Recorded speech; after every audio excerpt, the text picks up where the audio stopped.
1절 하나님이여 사슴이 시냇물을 찾기에 갈급함 같이 내 영혼이 주를 찾기에 갈급하니이다. 2절 내 영혼이 하나님 곧 살아계시는 하나님을 갈망하나니 내가 어느 때에 나아가서 하나님의 얼굴을 배울까. 11절 내 영혼아 내가 어찌하여 낙심하며 어찌하여 내 속에서 불안해하는가. 너는 하나님께 소망을 두라. 나는 그가 나타나 도우심으로 말미암아 내 하나님을 여전히 찬송하리로다.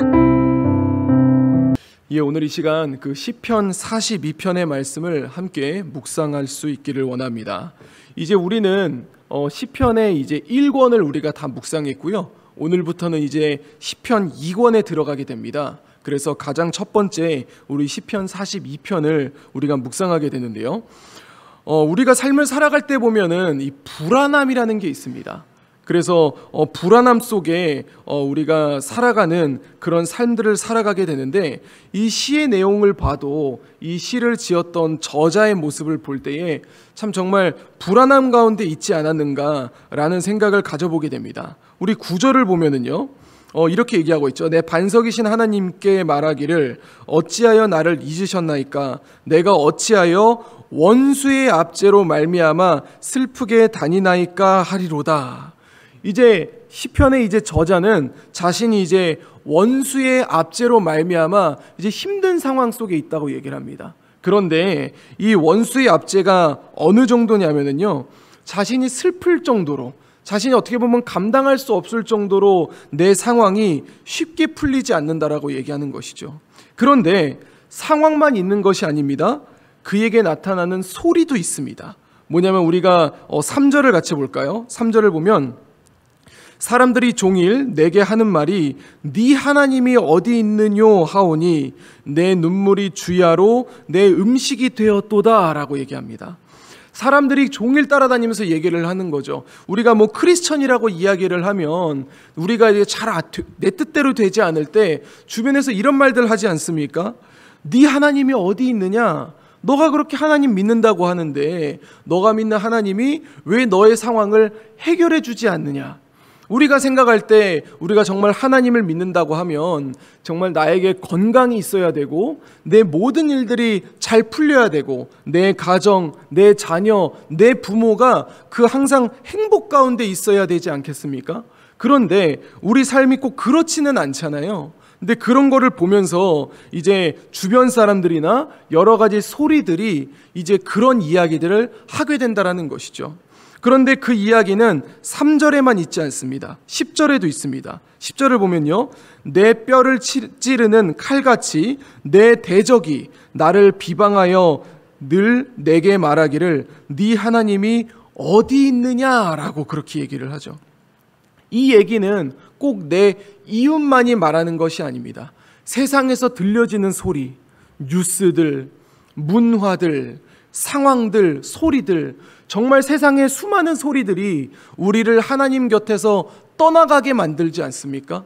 진짜 내가 내 힘으로 그러니까 하나님의 힘으로 해결하려고 하는 것이 아니라 내 힘이라든가 세상에 의존하든가 그런 것들로 해결하게 만드는 그런 소리들이 계속 얘기하는 거죠. 거기에 이제 담겨진 의미가 뭐냐면 너의 하나님이 너를 도울 수가 없어. 너가 가지고 있는 어려움은 이 세상의 힘으로 해결할 수 있어야 돼 라는 그런 이야기들을 심어주고 있는 것이죠. 사랑하는 성도 여러분, 우리의 삶 속에 있어서 우리가 가지고 있는 불안함이 있다면 뭐가 있을까요? 우리가 불안함을 가진다는 것은 사실 작은 일에 불안함을 가지질 않습니다. 예를 들어서 제가 물 한 잔을 떠서 마신다라고 할 때 내가 물 한 잔을 떠 마시다가 손목이 똑 부러지면 어떡하지? 라는 불안함이 있을까요? 아니요. 그런 작은 일들은 절대 불안하지 않습니다. 그러나 내 삶에 있어서 큰 일에 봉착했을 때, 그리고 또 내 힘으로 해결할 수 없는 일들이 있을 때 우리는 불안함을 가지게 됩니다. 저 같은 경우도 요즘 불안함이 있습니다. 요즘은 거의 잠도 잘 안 오는데요. 이제 뭐가 있냐면 이제 우리 수련회가 있죠. 여름 성경학교가 있고 또 수련회들이 있습니다. 이게 뭐 말로는 막 웃으면서 주님의 은혜로 수련회를 합니다라고 얘기를 하지만 또 이제 담당 교육자들이 생각하기에는 이 수련회가 진짜 핵심인데 이 수련회로 인하여서 우리 하반기 사역들이 결정되는데 라는 그런 불안함이 밤에 이제 잠을 못 자게 만드는 것들이 있어요.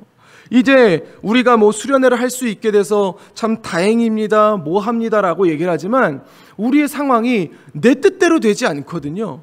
아이들은 뭐 이제 뭐 목사님 갈 것 같아요, 못 갈 것 같아요, 뭐 이런 얘기들이 계속 들려오고 있고, 또 이제 부모님들도 이제 우리가 합력해서 우리 이번 여름에 우리 합력해서 우리 아이들 수련회 전부 다 보내겠습니다 이러면 좋겠는데, 뭐 이제 가족 여행이 있습니다, 아니면 뭐 이번에 학원을 가고 뭐 그런 얘기들로 인해서 보낸다 안 보낸다 이런 얘기들이 또 소리들이 있지 않겠습니까? 그리고 또 이제 뭔가 이렇게 우리 함께 세워가는 교사들이 있어야 되는데, 물론 교사들이 열심히 하고 있지만 교사들도 각자의 삶에서 어려움들이 있다 보면은 뭐 이런 날 준비를 같이 할 것 같아요, 못 할 것 같아요, 목사님 수련회 시간에 제가 갑자기 일이 있어서 못 갈 것 같습니다. 그런 수많은 얘기들이 이게 진행이 될 수 있을까? 라는 싶은 감정을 계속 가지게 만들고 불안하게 만든다라는 것이죠. 그런데 그런 이제 불안, 참 사실 2박 3일 지나면 또 어차피 주님의 은혜로 잘 됐습니다 라고 얘기를 하겠지만, 어쨌든 시작하기 전에는 불안함을 가지고 있는 게 사실입니다. 그런데 오늘의 시를 보면은요, 우리의 시를 가장 첫 번째 보면 이렇게 기록되어 있습니다. 뭐냐면 시의 제목을 보면은 마스길이라고 되어 있어요. 마스길이라고 되어 있는데 이게 뭐냐면 교훈을 의미합니다. 이 시는 불안함 속에 살아가고 있는 우리에게 주어지는 하나님의 교훈을 담고 있다는 겁니다. 그래서 우리의 시는 우리에게 세 가지의 불안함 속에 있을 때 하나님이 주시는 세 가지의 해결책을 말씀해 주고 있습니다. 우리 첫 번째는요, 주님을 찾으라입니다. 우리 1절을 제가 한번 읽어드리도록 하겠습니다. 하나님이여 사슴이 시냇물을 찾기에 갈급함 같이 내 영혼이 주를 찾기에 갈급하니이다. 우리가 이제 여러 가지 상황 속에서 불안함이 있고 그 다음에 이제 걱정됨이 있을 때 우리가 이걸 사실 제 힘으로 해결할 수 있는 게 아니거든요. 우리의 힘으로 해결할 수 있는 것이 아닙니다. 그럴 때 우리가 해야 되는 가장 첫 번째 행동은 하나님을 찾아야 된다는 겁니다. 우리가 기도의 자리로 나아가야 된다는 거예요. 하나님, 우리가 가지고 있는 이 어려움이 있습니다. 내 삶에 있는 어려움이 있습니다. 주님, 이 어려움들 주께서 해결하여 주시옵소서 라는 그런 주를 찾음이 있어야 된다는 것을 이 시는 우리에게 이야기를 하고 있습니다. 그리고 두 번째는 살아계시는 하나님을 믿어야 된다는 것을 얘기합니다. 우리 2절을 같이 한번 볼까요? 2절을 보면은요, 내 영혼이 하나님 곧 살아계시는 하나님을 갈망하나니 라고 그렇게 얘기를 하죠. 우리 삶에 있어서 불안함이 있을 때 우리가 살아계시는 하나님이 계신다라는 것을, 살아계시는 하나님이 나와 함께 하신다라는 그 믿음으로 우리가 나아갈 수 있어야 함을 우리에게 가르쳐주고 있습니다. 이 구약 성경에 계시는 하나님이 우리 시대에는 돌아가셨을까요? 아니거든요. 지금도 살아계시고 지금도 우리와 함께 하시고 지금도 우리와 함께 하심으로 말미암아 우리의 불안함을 해결해 주신다라는 그 믿음을 가지고 우리가 나아가야 된다는 것을 이 시는 우리에게 말씀해 주고 있는 겁니다. 그리고 마지막 세 번째는 하나님께 소망을 두라라고 얘기를 합니다. 오늘 우리의 시는 사실 두 연으로 나뉘어져 있습니다. 그래서 우리의 시는 똑같은 내용의 이야기를, 똑같은 내용의 구절을 두 번 담고 있습니다. 우리 이 이야기를 같이 읽어봤으면 좋겠는데요, 우리 5절을 같이 한번 읽었으면 좋겠습니다. 함께 읽습니다. 내 영혼아, 네가 어찌하여 낙심하며 어찌하여 내 속에서 불안해하는가? 너는 하나님께 소망을 두라. 그가 나타나 도우심으로 말미암아 내가 여전히 찬송하리로다. 아멘. 우리 11절을 한 번 더 읽겠습니다. 같이 읽습니다. 내 영혼아, 네가 어찌하여 낙심하며 어찌하여 내 속에서 불안해하는가? 너는 하나님께 소망을 두라. 나는 그가 나타나 도우심으로 말미암아 내 하나님을 여전히 찬송하리로다. 아멘. 우리가 불안함 속에 있을 때, 우리가 주님을 찾고 그리고 살아계시는 하나님이 나와 함께 하신다는 믿음을 가지며 나아갈 때, 그리고 우리가 하나님께 소망을 둔다고 할 때 우리의 하나님은 언제나 우리 곁에 나타나서 도우심으로 말미암아 우리 입술로 자동스럽게, 우리가 그냥 찬양 시간에서 찬양하는 게 아니라 자연스럽게 우리 입술로 주님을 찬송하게 만든다라는 것, 그 찬송의 삶을 살아가게 만든다라는 것을 우리가 믿음을 가질 수 있기를 간절히 소망합니다. 이제 우리의 오늘 하루가 또 열립니다. 또 우리에게 놓여져 있는 여러 가지의 상황들이 있습니다. 그것을 두고 나아갈 때 우리의 시편의 제2권이 시작하는 이 시편 42편이 주는 이 교훈들을 생각하면서 불안함 속으로 말미암아 낙심에 빠지는 것이 아니라 이 불안함이 있을 때 주님을 찾고 살아계신 하나님을 믿고 그리고 하나님께 소망을 둠으로 말미암아 주님의 도우심을 체험하며 하나님을 찬송하며 나아갈 수 있는 우리 재건부평교회 모든 성도님들의 하루와 모든 삶들이 될 수 있기를 우리 주 예수 그리스도 이름으로 간절히 축원드립니다. 기도하겠습니다. 이제 오늘 받은 말씀으로 함께 기도하겠습니다. 첫째, 내 삶에 불안함이 생길 때 다른 곳을 보지 않고 주를 찾는 사람이 되게 하옵소서.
둘째, 살아계시는 하나님이 나와 함께 하신다는 믿음을 가지게 하시고 나의 소망을 하나님께 둘 수 있는 삶이 되게 하옵소서.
이제 오늘의 기도 제목을 가지고 합심하여 기도하도록 하겠습니다. 첫 번째, 하나님, 나의 갈급함이 세상에 대한 것이 아니라 하나님에 대해서 갈급해지게 하소서.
사람들의 말에 휘둘리거나 신경 쓰이는 것이 아니라 하나님의 말에 귀 기울이는 삶이 되게 하소서.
세 번째, 하나님, 원수를 사랑하고 축복하며 기도하라는 주님의 말씀처럼 악을 선으로 대하는 삶이 되게 하소서.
이제 개인의 기도 제목을 가지고 하나님 앞에 기도하시기 바랍니다.